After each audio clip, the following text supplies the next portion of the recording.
오늘은 설을 맞이해서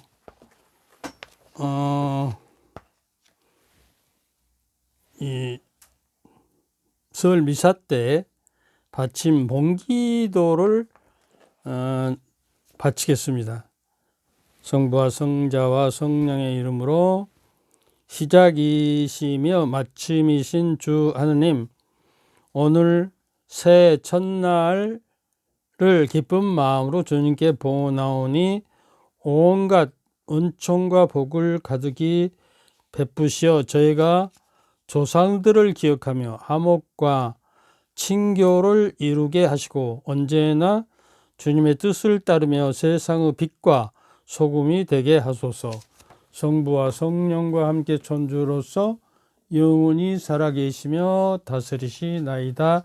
아멘. 성부와 성자와 성령의 이름으로 아멘. 새해는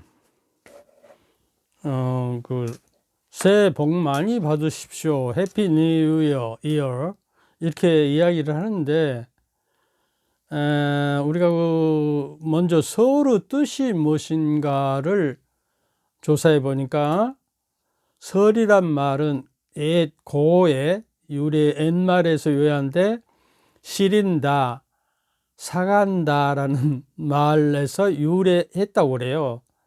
근데 시린다, 사간다는 현대말로 삼가다, 조심하다 뜻을 지니고 있다고 그래요. 전에는 설이 왜 서러울까? 세월이 가고 새로 늙어가니까 서러워서 설인가 그랬는데, 시린다, 사간다 옛말에서 유래했는데 요새 말로는 삼가다, 조심하다 뜻을 지니고 있다고 그래요. 그리고 설 세다는 몸가짐이나 언행을 조심하여 나쁜 기운을 쫓아낸다는 말입니다. 그런데 떡국은 왜 먹냐?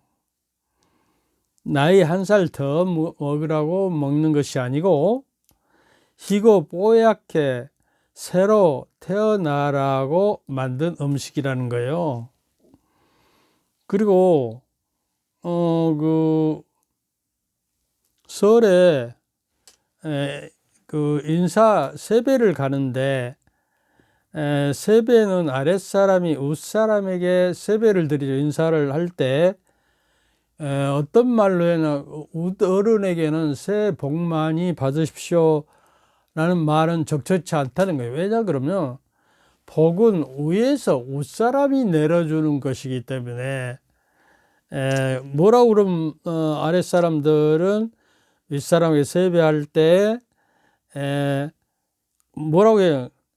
근데 가령 며느리가 시아버지에게, 시어머님, 시아버지에게 세배를 하면서 아버님, 어머니 새해 복 많이 받으셔요 라고 하면 안 된다는 거예요. 왜냐 그러면 그러고 위에서부터 내려오기 때문에, 우리 신앙인들에게는 하느님의 위에 계신 하느님께서 우리에게 복을 내려주는 거죠. 근데 이제 사람들은 위에서 어떤 자비를 베풀고 윗사람이 저기를 하기 때문에, 그럼 어떻게 해야 하냐? 새해는 더욱더 건강하세요 그러고 인사해야 한다는 거예요.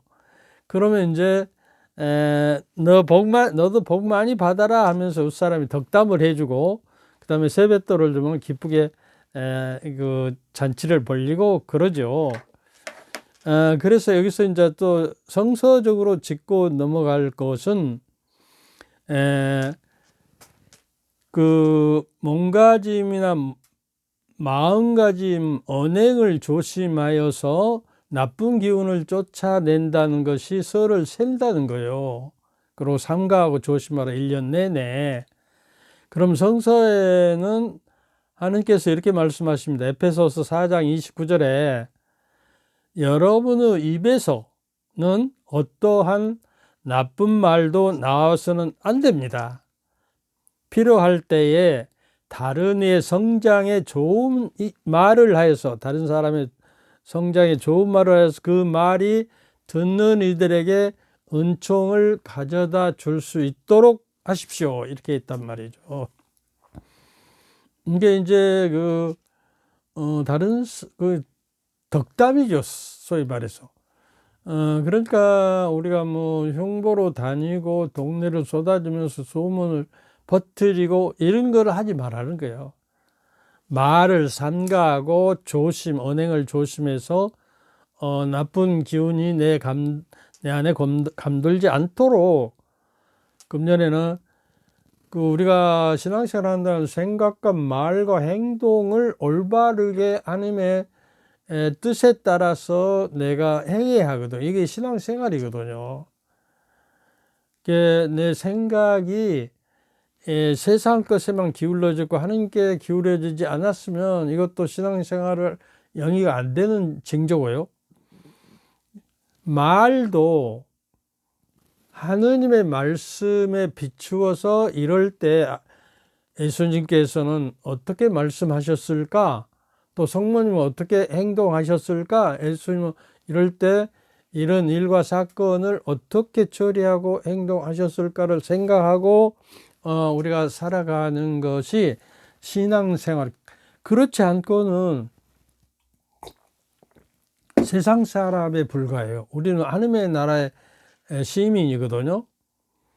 그리고 이제 떡국이 한 살 더 먹으라고 한 것이 아니고 희고 뽀얗게 새로 태어나라고 만든 음식이다 이거요. 그러면 우리 신앙생활은 어떻게 하냐? 에베소서 4장 22절 24절에 보면 이 성서 말씀을 꼭 기억하고 금년 내내 써 붙여놓고 기억하세요. 곧 지난날의 생활 방식에 젖어서 사람을 속이는 욕망으로 멸망해 가는 옛 인간을 벗어버리고 여러분의 영과 마음이 새로워져서 진리의 의로움과 거룩함 속에서 하느님의 진리와 의로움, 정의를 말해요. 의로움. 거룩함 속에서 하느님의 모습에 따라 창조된 새 인간을 입어야 합니다.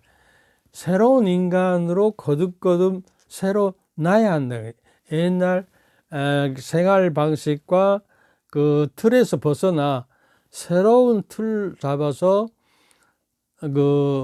옛날에는 사람을 속이는 욕망으로 우리가 멸망하는 인간의 세속의 자식이었지만 이제 옛 인간을 벗어버리고 새로운 인간으로 이렇게 세례를 받아서 새롭게 하나님의 자녀로 성령을 궁전이 돼서 태어났기 때문에 이제 지난날의 생활 방식, 사고 방식에서 벗어나서 옛 인간을 벗어버리고 여러분의 영과 마음이 새롭게 성령을 내가 모시고 하나님의 영으로 사는 사람거든. 육에 따라 살지 않았고 영에 따라 사는 인간이 영성적인 인간이고 크리스찬이기 때문에 그래서 거기에 무엇을 우리 생활에 담아서 진리와 정의와 거룩함 속에서 의로움 속에서 나를 내 안에 마음과 생각과 말과 행동에 담아내서 실질적으로 살아가는 것이 살아있는 신앙 생활을 영위하는 것이다. 아시겠죠? 에베소서 4장 22절 24절 에베소서 저 위에는 에베소서 4장 29절 말에 대해서 우리가 우리 조상들을 이제 선영들의 연영을 위해서 우리가 기도를 하죠. 근데 옛날 신앙이 없는 사람들은 조상신을 믿고 있었어요. 그래서 조상님께 제사를 드리고 조상님이 우리를 보호하고 복을 내려준다라고 생각을 했던 거예요. 그러나 생각해 보십시오. 유한한 인간이 조상들이 죽어버리면 하나의 시체에 불과하고 또 영성적으로 보면 지옥에 갔는지 천국에 갔는지 몰라요. 근데 그런 인간이 인간에게 복을 내려준다는 것은 세상에 살 때 물질적인 복이나 이제 이러한 그 배려와 사랑을 의미하는 것이지, 죽어서는 그 자기 자율대로 뭘 못해요. 이게 혹시라도 천당에 갔으면 천당에 계신 조상님께서 하늘께 빌어서 내 후손들 저 사람들을 위해서 복을 좀 내, 이렇게는 할 수 있겠죠. 그러니까 우리 신앙인들에게 있어서는 오로지 하느님께서만 복을 내려 주신다 봐요. 우리 그리스도인들은 우주 만물을 창조하시고 우주 만물을 섭리하신 창조주 하느님께서만 복을 내려 주시고 그분에게 그렇게 기도하고 비는 거예요. 근데요, 이제 새해에는 어떤 정신으로 살아갈 것인가? 아까 에베소 4장 29절, 에베소 4장 22절, 24절까지 말씀하셨죠. 우리 신앙인들에게. 그러면 그 2024년도 말에 한국 교수 신문에 기고된 세간의 이목을 끄는 뉴스가 하나 있었어요. 바로 24년도 말에, 그러니까 새해를 앞두고요, 올해의 사자성어, 사자성어는 그 네 가지 글자로 되는 동양의 성현들의 말씀이죠. 그 사자성어인데 교수신문의 올해의 사자성어는 어떤 것이냐 그러고 설문조사를 했답니다. 그래서 24년도 말의 설문조사는 그 해에 사회상을 엿볼 수가 있어요. 건국대학교 교수, 대학 교수 1086명에게 설문조사를 했더니 어떤 것이 나왔냐 그러면 그 한문으로 도량발효라는 말이 나왔어요. 도량은 띨도 도량은 띨도 밟을 발 뒤다 그런 그 한문이거든요. 그걸 풀이하면 제대로 권력을 부리며 함부로 날뛴다. 이 사회상이 권력. 그러더니 어떻게 됐죠? 결국에 뭐 이렇게 계엄을 선포해서 지금 탄핵 상태에 들어가고 있는 거예요. 이렇게 우리나라가 왜 이렇게 민도가 이렇게 낮은지 모르겠어요. 그래서 서로 편을 가르고 우와 좌로 갈라져서 피투성이가 되듯이 싸우고 이런 미래가 없죠. 그래서 빨리 세계 정세가 저게 되고 이제 AI 시대가 되어서 적어도 제 4차 산업혁명이 시작되고 있는데 우리가 똘똘 뭉쳐서 단합해도 세계에서 지금 현 상태로서 유지할 수 있는지 걱정이 되거든요. 그리고 이제 미국의 대통령이 내가 미국 대통령 그 선서할 때요, 지금 47대인가 된다고 그래요, 트럼프가. 그런데 다른 대통령은 신구약 성서에 한 손을 얹고 선서를 했는데 트럼프는 그것마저도 안 해버렸어요. 이게 하느님의 뜻과 그리스도의 가르침을 따라서 살지 않겠다는 선언인 것 같아요. 그래서 세계 경제 질서나 세계 질서를 완전히 혼돈 상태로 몰아갈지 않을까. 그러고 미국이라는 경우는 성도교에 의해서 그 크리스천 정신에 의해서 설립된 국가이기 때문에 성서에다가 손을 얹고 이제 선서를 하는 거예요. 근데 그렇게 하나님의 뜻을 배반하고 당선된 트럼프에 의해서 아마 큰 화가 입을 것 같아요. 미국이 오히려 자기 뜻대로 안 되고 오히려 세계 평화와 세계 질서를 생각하고 보편적인 가치와 의미를 부여하면서 살아야 할 크리스천 국가가 그렇게 되면 그 망조가 들었다는 표현인지 모르겠어요. 하여튼 권세나 세력을 제멋대로 부리며 함부로 날뛰는 행동이 만연하다는 거예요. 우리 한국 저게가. 그리고 여야가 그냥 박터지게 싸우고 서로 모함하고 서로 욕짓거리하고 정말 추접해서 못 보겠어요. 그리스도를 믿는 우리는 자기 중심으로 자기 뜻대로 남과 무관하게 사는 삶 또한 자신의 권력 의지로 살고 하나님의 뜻과는 거리가 먼 자기 이기심을 부리며 함부로 날뛰고 있는지 우리 자신도 반성을 해봐야 해요. 적어도 의로움과 그 정의와 거룩함을 멋대로 살아야 한다는 거예요, 우리는. 그러니까 마태복음 6장 33절 34절에 보면 우리 크리스찬들은 먼저 하나님의 나라와, 하나님 나라는 어떤 나라요? 로마서 17장에 보면 하나님의 나라는 먹고 마시고 즐기는 것이 아니라 성령 안에서 누리는 그 의로움과 평화와 기쁨이라, 의로움, 정의, 평화, 기쁨이 있는 세상이라는 거예요. 그러니까 우리가 하느님 나라를 먼저 추구하고 하느님 나라를 지금 이 세상 안에서 살아내야 하는 거예요.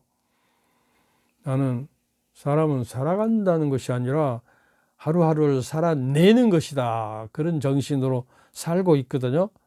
그러니까 하느님 나라와 그분의 의로움을 찾아라. 의덕, 정의의 덕, 공정의 덕을 찾아라는 거예요. 그러면 모든 것도 곁들어 받게 돼. 그러면 하나님 나라와 그 의로움을 우리가 살아낼 때 거기에 곁들어서 세상 필요한 것들도 다 받게 되는 거야, 모든 것도. 그러므로 내일을 걱정하지 마라. 내일 일의 걱정은 내일이 할 것이다. 그날 고생은 그날로 충분하다. 그 표를, 이 말씀을 금년 한 해의 표로 붙들어 잡고, 아까 그 에베소서 4장 22절 24절, 에베소서 4장 말에 대해서 그 에베소서 4장 29절을 또 마태복음 6장 33절 4절을 크게 써붙여 놓고 이 말씀을 내 삶의 기둥으로 삼고 붙들어 잡고 살면 우리가 하나님의 모습을 닮아가고 하나님의 나라가 이미 내 안에 시작되었어요. 지금 금년 한 해가, 금년이 푸른 뱀띠라고 그래요. 푸른 뱀띠. 근데 이거는 이제 세상적인 그 생각으로 푸른 뱀띠는 50원째 청새 을이라는 거예요. 뱀의 의미하는 뱀사자를 상징하며 청사의 해라 부른다. 청사. 푸른 뱀의 때라 부른다는 거예요. 푸른 뱀은 을사년이라고 하는데 뱀띠 인물들이 도약하는 계기가 된다고. 이게 뱀띠는 꿈이 크고 의욕이 강한 데다 직관력이 있고 솔직 담백한 성격으로 전해진다고. 그러면서 무슨 일이든 심사숙고하는 신중한 성격이라 사회적으로 중요한 자리에 오른 사람들이 많다고 옛날에는 이렇게 이야기하는데, 성서에는 그 뱀과 같이 슬기롭게 살아라 그러거든요. 뱀이 슬기로운 상징이 되는 거예요. 비둘기같이 순진하고 뱀과 같이 슬기롭게 지혜롭게 살아라는 것이에요. 우리가 금년 한 해도 그렇게 세우고, 제가 여러분에게 추천드리고 싶은 말씀이 있어요. 중국 탕왕이 세수대에 이렇게 새겨놓고 맑은 물을 세수대에 받아 놓으면 세수대야 그 안에 바닥에다가 그 글씨를 새겨놨어요. 그 뭐라고 하냐면 일신우일신이라고요. 이 말은 하루하루 새롭게 또 새롭게 살아. 날마다 새로워지고 날마다 새로워진다는 뜻이에요. 여러분도 세수, 여러분은 이제 세수대에다 저기를 받지 않지만은 세면대 앞에다가 일신우일신 하면서 내 얼굴과 내 몸을 깨끗이 씻는다는 마음과 몸을 씻는다는 마음으로 하나 써붙여 놓고 살면 어떨까. 아침마다 세수하면서 날마다 새로워지고 또 날마다 새로워진다. 나날이 발전해야 함을 이르는 말로 항상 깨어 있으라. 하나님의 나라가 다가왔다 하는 말씀과 같은 거예요.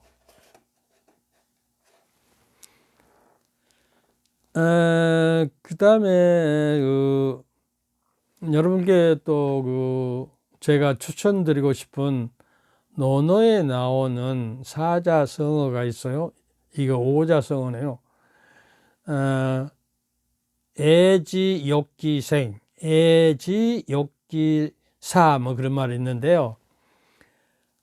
그 말은 뭐래요? 사랑의 자고 갈지자고 욕심부리는 욕자고 그 기자고 날생자거든요.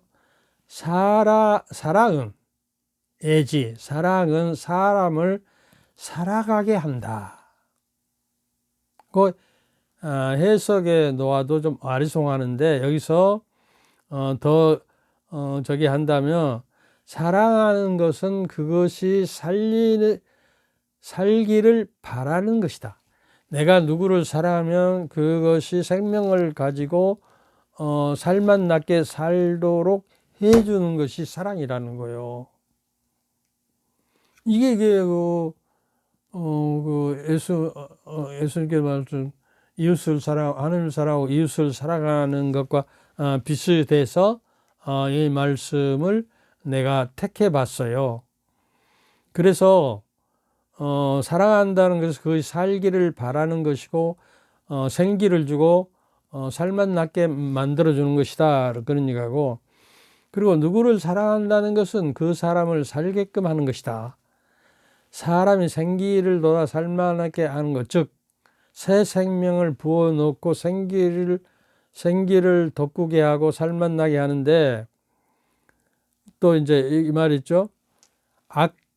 악지욕기사, 미워한다는 것은 그 사람을 죽기를 바라는 것이다. 말로서 상처를 주면 그 사람의 상처가 그 마음의 상처가 돼서 병이 걸려서 죽을 수도 모르고 아주 독한 거예요.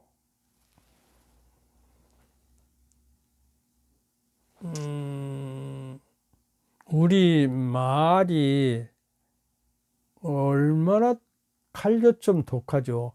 성서 말씀은 쌍날갈처럼 날카롭다고 했는데 인간이 쓰는 악한 말, 남을 저주하고 남을 욕하고 상처를 주는 말은 너무 독해서 그 사람을 죽이는 행위라는 거예요.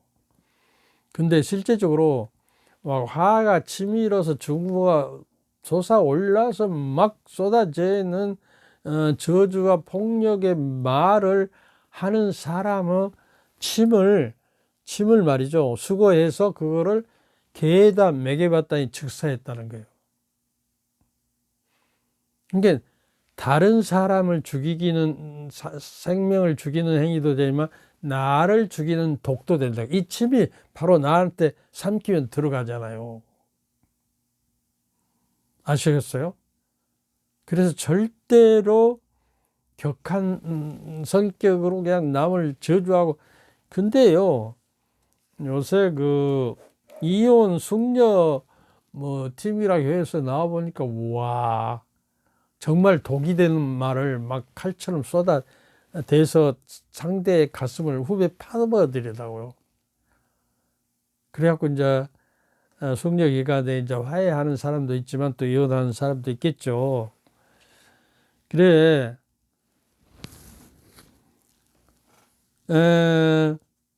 사실은 사람을 살게 하는 거, 이게 사랑이에요. 그리고 어떤 상황에도 그 사람이 살아낼 수 있도록, 모든 것을 다 해낼 수 있도록 불구루 용기가 바로 사랑이 아닐까 싶어요. 그래서 좀 힘들어도 나의 소소하고 아주 작은 일부터 사랑을 담아서 그 행위를 하면 굉장히 큰 그 행위가 된다는 거예요. 사랑을 담지 않고 사는 삶은 하느님의 사람이 아니에요. 왜냐 그러면 사랑이 있는 곳에 하느님이 계시거든요. 사랑 안에 머물러 사는 사람은 하느님이 그 사람 안에 머무른다 그러거든요. 그게 사랑이 문제예요, 우리가. 그러니까 아무리 힘들어도 삶을 포기하지 않는 것이야말로 사랑받는 자의 의무임을 떠올려 보는 거예요. 칭찬 한마디 때문에 고래가 춤춘다고 그래요. 사실은 상대에게 칭찬을 하면 그 사람은 생기가 돋아나고 생명이 돋아나서 죽을 사람도 안 죽고 자살할 사람도 살아낸다는 것이에요. 사랑이 이 고통스러운 삶을 끝내 긍정적인 삶으로 바꿔주는 능력이라면, 거꾸로 지옥이란 다름 아닌 바로 사랑할 수 있는 능력을 상실하셔서 오는 고통과 괴로움과 절망이에요. 화려하고 아름다운 것들이 아닌 오늘 지금 이 순간을 살아가는 우리들 자신의 울퉁불퉁하고 불완전한 삶 자체를 살아가는 힘이야말로 그 자체를 온전히 수용하고 받아들여서 인내로서 그걸 참아내고 결실을 맺는 것이야말로 이 세상이 더 아름답게 만들어지는 최고의 보물이 아닌가. 그 다음에 창세기 12장 1절 3절 아브라함에게 이렇게 하나님께서 네 고향과 친척과 아버지의 집을 떠나 내가 너에게 보여준 땅으로 가거라. 그러면 어쩐다고? 그렇게 되면 그 결과 나는 너를 큰 민족이 되게 하고 너에게 복을 내리며 너의 이름을 세상에 떨치게 하리라. 이랬단 말이죠. 그래야 너는 복 자체가 될 것이다. 너희에게 축복하는 이들에게 내가 복을 내리고 너를 저주하는 자에게는 내가 저주를 내리겠다. 세상의 모든 종족들이 너를 통하여 복을 받을 것이다. 아브라함이요, 네 고향과 네 친척과 아버지의 집을 떠나라고 하는 것은 왜 그랬을까?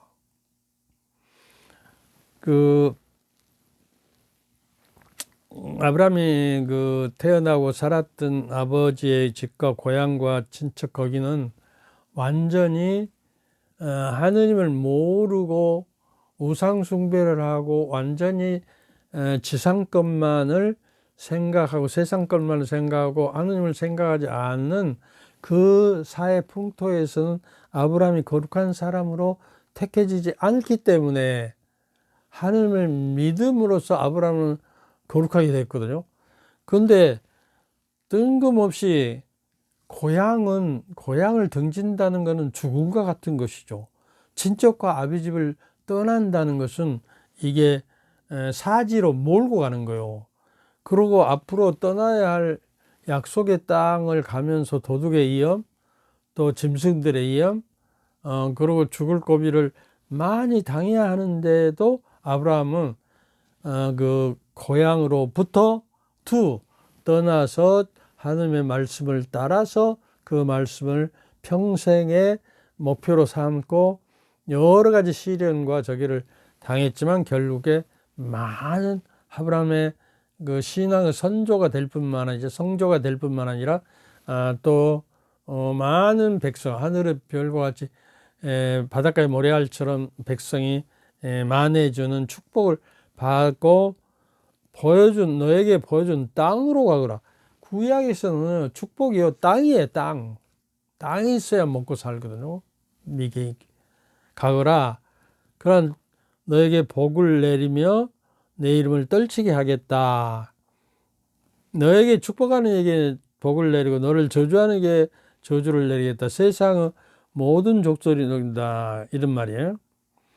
그리고 또 그 위에서만이 하느님께서만이 복을 내린데, 하느님께서 사실은 기쁜 복된 소식을 사도들이라는 제자들을 통해서, 또 사도들의 후계자인 사제들을 통해서 축복을 내리죠. 그러니까 민수기 6장 22절 27절에 보면 주님께서 모세에게 이르셨다. 아론과 그 아들들에게 일러라. 너희는 이렇게 말하면서 이스라엘 자손에게 축복하리라. 주께서 그대에게 복을 내리시고 그대를 지켜주시리라. 이렇게 이야기했어요. 아론은 사제 직분을 가진 사람들이거든요. 그리고 그의 아들들, 사제 직분을 참여하는 모든 아론 집안에게 사제 직분의 저기를 줬죠. 그래서 그 아론의 말미암아서, 아론 사제직으로 말미암아서 현세 그 사제들, 우리 천주교의 사제들에게도 주님께서 그 주님의 축복을 백성들에게 베푸시도 사제직분의 축복을 그리스도의 이름으로 내리며 하나님의 축복이 내리는 거예요. 주님께서 그러고 주께서 그대에게 당신 얼굴을 비추시고 그대에게 은혜를 베푸시리라. 주님께서 그대에게 당신 얼굴을 드러내 보이시고 그대에게 평화를 베푸시라. 그들이 이렇게 이스라엘 자손들이로 나의 이름을 부르면 내가 그들에게 복을 내리겠다. 주님의 이름을 받들어 부르는 사람을 그리스도인이라고 하듯이, 그리스도의 이름을 받들어 부른다는 것은 신하들이 왕을 이름을 받들어 부르고 그 명령을 따라서 죽기까지 살겠다는 충신이 된다는 거예요. 그리스도를 위해서. 이제 내가 사는 것이 아니라 그리스도께서 내 안에 산다라고 하는, 그리스도야말로 내 생의 전부입니다. 그러고 고백하는 신앙이에요. 그리고 결론으로 말하자면, 오늘 우리가 새해를 선물로 받았는데, 지난번에도 시간은 하나님의 주신 선물이고 하나님을 만나는 장소다. 시간을 귀한 보물로 생각하고 시간에 대해서는 감사하고 시간마다 감사를 드리라는 거예요. 그러니까 시간의 주인이고 시간을 운영하시고 하나님께 그 시간마다 하나님께 시선을 고정하고 나의 시선과 생각과 마음이 다른 데로 기울이지 않고 하나님에 향하도록 하는 것이 우리가 신앙생활을 하는 거예요. 금년에 희년이어서 순례의 회개와 희망을 갖는 어차피 인간은 그 종말적인 저기를 향해서 순례하는 교회예요.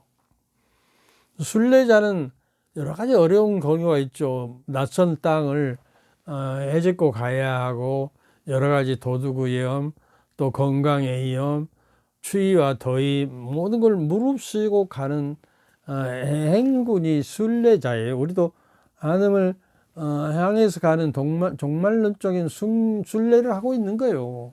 여정이, 우리 인간의 여정이.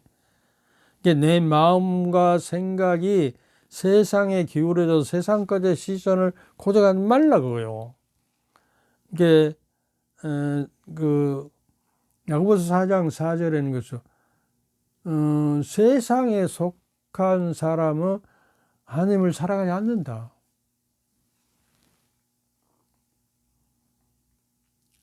그러니까 내가 말하는 거는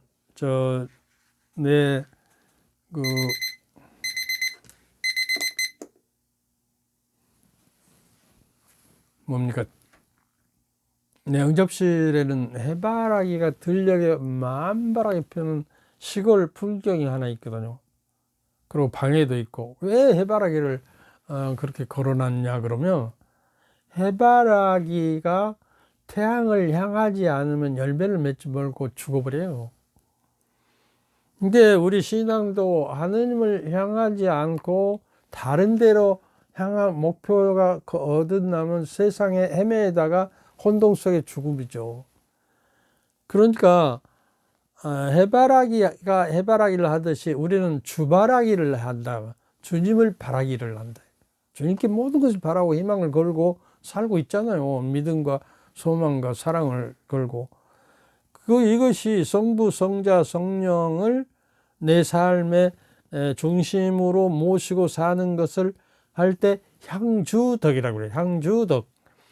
향할 장자, 주님 주자, 덕. 하느님을 향하고 시선을 고정하고 생각과 마음과 행동이 그분께 기울여져서 그분을 바라보고 그분의 얼굴 앞에서 내가 걸어가는 거. 이것이 향주덕이에요. 이 덕 중에서 가장 삼위일체의 덕이거든요. 삼위일체의 덕은 뭐냐면 하느님의 사랑과 그리스도의 은총과 성령의 친교와 일치예요. 사랑, 은총, 친교를 살아내야 하는 거예요. 그러니까 향주덕 안에는.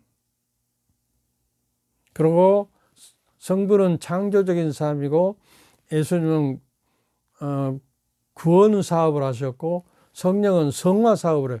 그렇게 내 삶이 창조적으로 미래를 바라보고 살아야 하고 하나님의 창조 의지에 따라 살아야 하고 세상 창조의 환경과 자연을 보호하고 살아야 하고 그 다음에 구원 사업을 내도 해야 될 거예요. 복음을 선포하고 이웃에게 사랑을 베풀고 그래서 하나님의 영광이 나를 통해서 드러나도록. 그리고 일치, 공동체가 일치하고 사회가 일치하는데 헌신해야 해요. 봉사하고. 이것이 삼일체 신앙을 살아가는 것입니다. 골로새서 4장 5절 6절에 보면 바깥 사람들에겐 지혜롭게 처신하고 시간을 잘 쓰십시오. 여러분의 말은 언제나 정답고 또 소금으로 맛을 내는 것. 우리가 음식을 만들어 놓고 마지막에 간을 맞추지 못하면 빵점 맞잖아요. 그 심사에서. 그러듯이 마지막 간을 잘 맞추듯이 우리가 말도 소금으로 맛을 맞춰내서 간을 맞추듯이 내 말을 그렇게 해야 한다는 거예요. 그러기 위해서는 우리가 하나님의 일을 더 많이 가질수록 지금 우리는 하나님을 더 많이 가지는 거예요. 우리는 시간을 어떤 소모품이 아니라 지금 여기서 우리에게 하나님을 드러내는 성사가 돼야 한다. 여기까지만 해야겠어. 너무 길다고 야단들을 하니까 여기까지만 합시다.